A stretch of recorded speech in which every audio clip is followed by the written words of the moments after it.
Hey guys, what's up, Kardak here, and today I'm here with another Digimon deck profile. Today we'll be going over the UlforceVeedramon deck, which is a brand spanking new update for the Ulforce line from BT-11. So without further ado, let's get into the deck. First off, just want to let you guys know, this is just the build that is legal for me to play in Hong Kong for tournaments. There is another build that I have in mind for using the promos, mainly the UlforceVeedramon Zero from the magazine that came out in Japan, but that's not legal in Hong Kong, so I'm just playing this deck, and that deck is quite different, so the way I would build it is entirely different. If you guys want to see that build, you guys can leave a like and let me know down below, and then I will also make a deck profile for that. But this is the Ulforce from BT-11, so let's go off with Digitamas first. So for the Digitamas, we're running Wanyamon.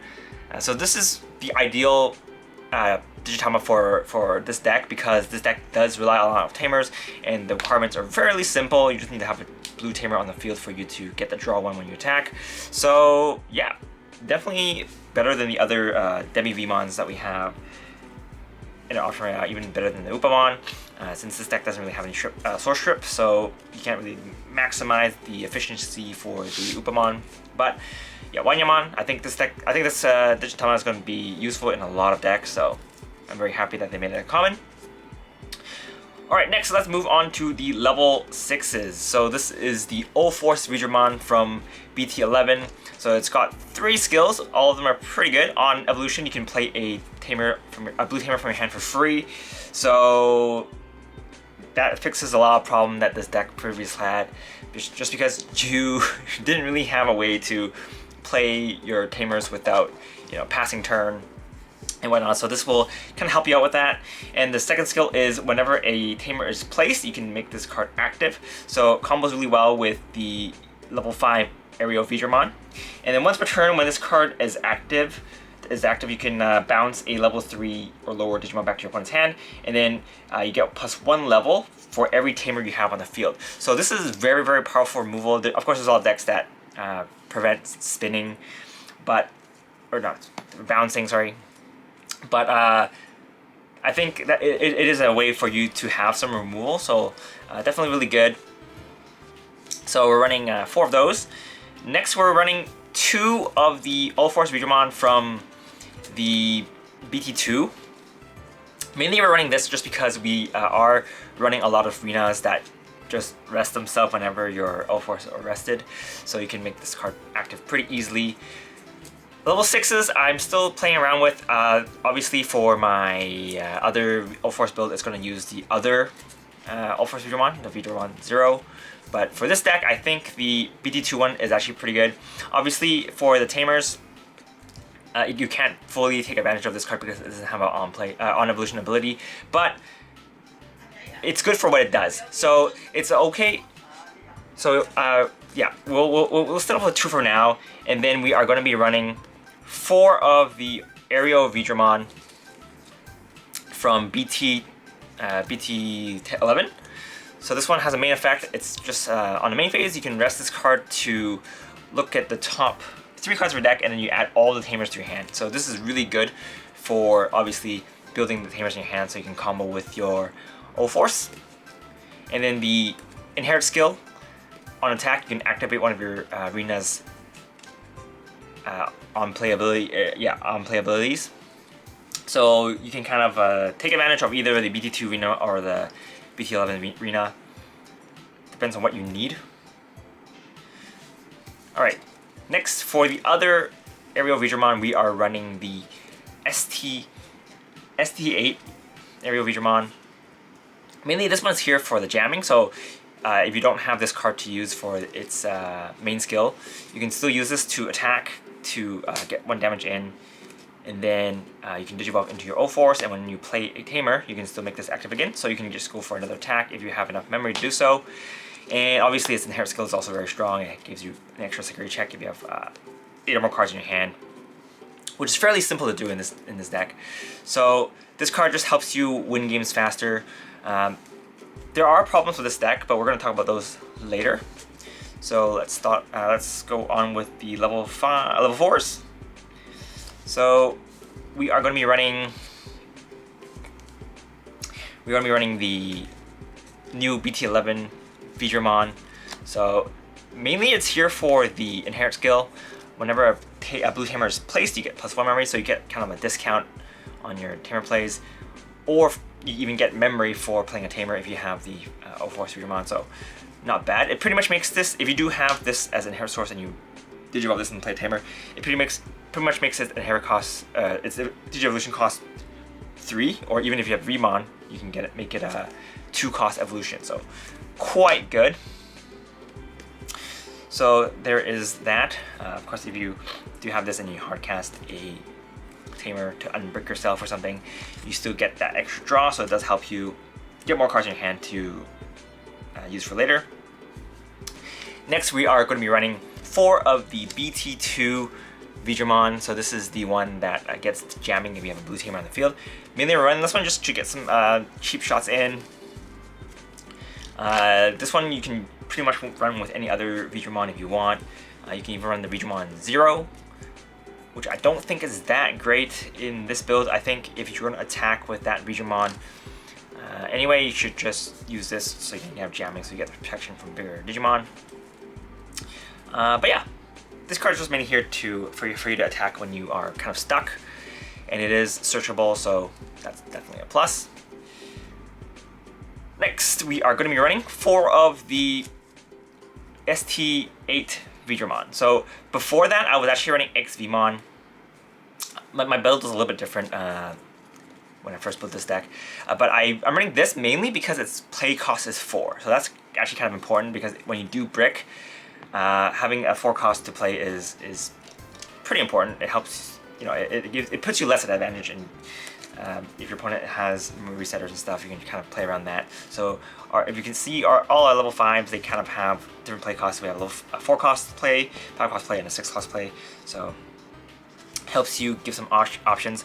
Its inherit skill isn't amazing, but it's better than nothing. So a lot of times before when I was playing the XVmon and I was digivolving from Raising Area, the XVmon did nothing at all, so I might as well evolve into a Veedramon that gives me an inherit skill. So that's my reasoning for that, and of course the 4 cost also makes it pretty good. The bounce does come in handy sometimes, especially if you're playing against a deck that does leave low level bodies on the board. And combined with the Ulforce, you can bounce 2 potentially in that turn, so yeah. Alright, now let's move on to the level 3s. So we are going to be running 4 of the Veedramon from BT-11. We finally have a searcher, a Veedramon searcher. This one just looks at the top 3 cards of your deck, and then you can add a Veedramon to your hand as well as a blue tamer. So it has any blue tamer, which is really good, because a lot of these tamer cards, searchers, usually help you only search for its respective tamer. Like for Gilmon, it only searches for Takato, but this one searches for any blue tamer, so you can search for whatever memory resetter you are running in this deck. Of course, its inherit skill is also very good. Gives you +1 memory, so you have the full line there. Your evolutions will be 2 costs for your new aerial Veedramon, or sorry, UlforceVeedramon. We're also running 4 of the Veedramon from EX1. So this is one that whenever your Veedramon restands or unsuspends during the main phase, you get +1 memory, which happens a lot, so you're going to get a lot of memory for this deck. As you can see, a lot of our level 3s will help you refund some memory so you can extend your plays, which is important because this deck needs to kill your opponent pretty fast, because if they build up a board, you're going to have a hard time to keep up. So ideally you want to just have a bunch of tamers in your hand so you can just loop your attacks with your BT-2 and your BT-11 Veedramons, as well as get some cheap shots in with your Veedramon and your aerial Veedramon. And then of course, last but not least, we are running, or for the Digimon, we're running 4 of the ST8 Veedramons. So this one can evolve into a Veedramon for 4 cost. So this one is here to help you digivolve into Ulforce if you're running a little bit behind or you got bricked, and this will help you with that. Of course, you don't get all the juicy inherit skills that the rest of the line gives you, but it's a good card to help you unstuck. And if you are low on hand size, this card will also help you get some cards back. For the level 3s, if you guys want, you can definitely run the Veemon, the jamming Veemon, if you need it. I don't really have one off the top of my head, but it's the jamming Veemon from BT3. BT3, yes, the jamming Veemon from BT3. That one is pretty good. But I think that one is better if you run the X Veemon. That one comes with a package. Just because if you attack with the Veemon, it's going to be super vulnerable next turn, so you kind of want to have a way to unsuspend it. Obviously, there's a lot of removal in the game right now, so it's not entirely safe. But that way the Veemon and the X Veemon will help you out a bit. But the X Veemon, the main reason I'm not running that is because it's not a V-Draw card, so there isn't as much synergy with the rest of the deck. But your Arena will still be able to search it out because it has V in its name.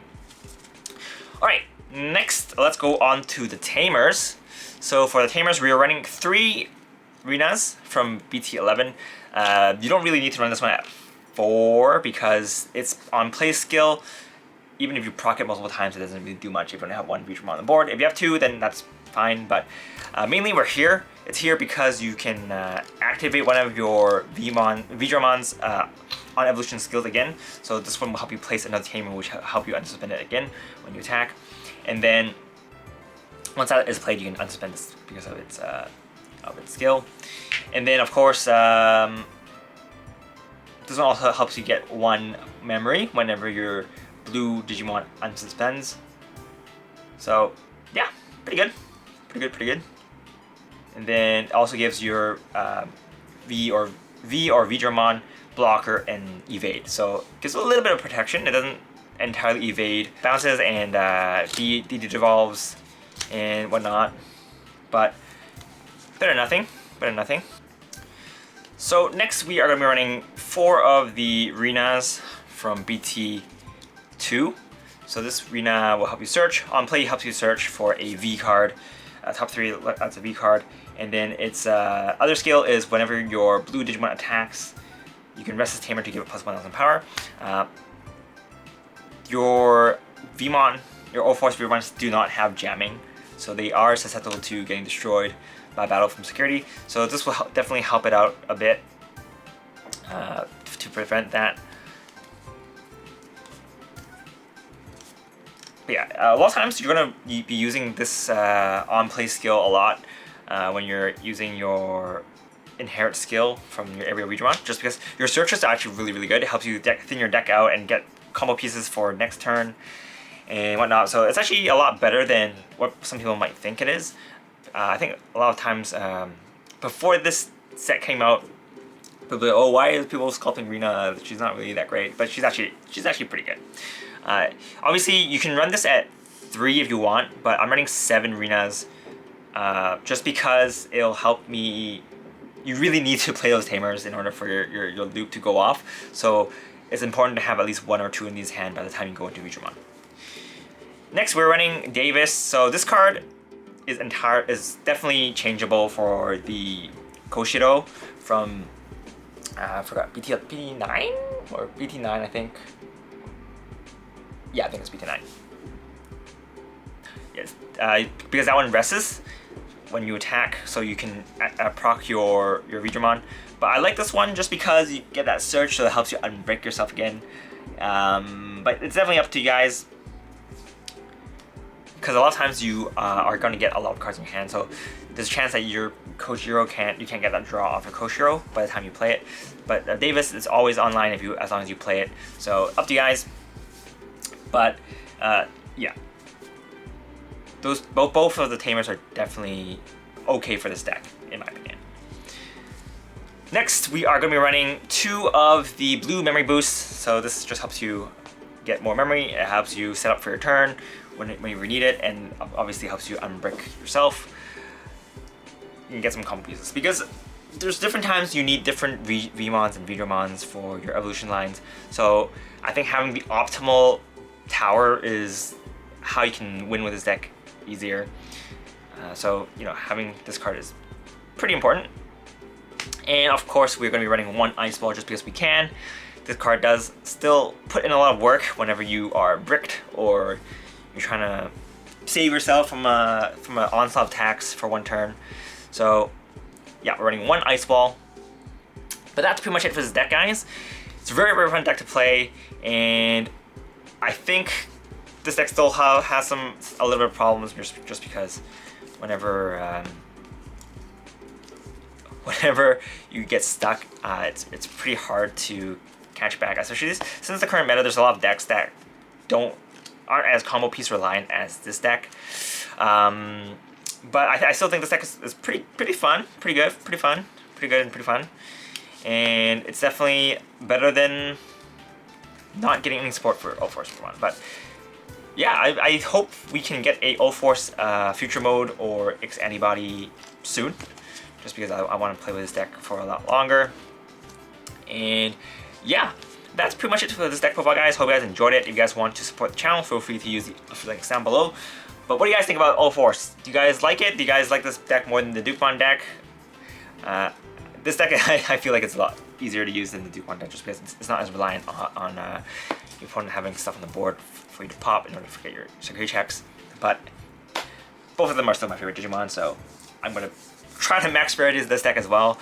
I'm still missing 2 of the alt art UlForces. That's why you're seeing me running 4 of the regular art, just because my OCD doesn't let me play 2-2. But it somehow does for this. Just because I'm probably not going to get another gold UlForce. I'm debating changing this back to the regular art though, just because this is giving me a little bit of OCD as well. Anyway, enough rambling. I'm going to do more Digimon deck profiles pretty soon, but stay tuned for that. This is Karataku, and I'll see you guys next time. Bye!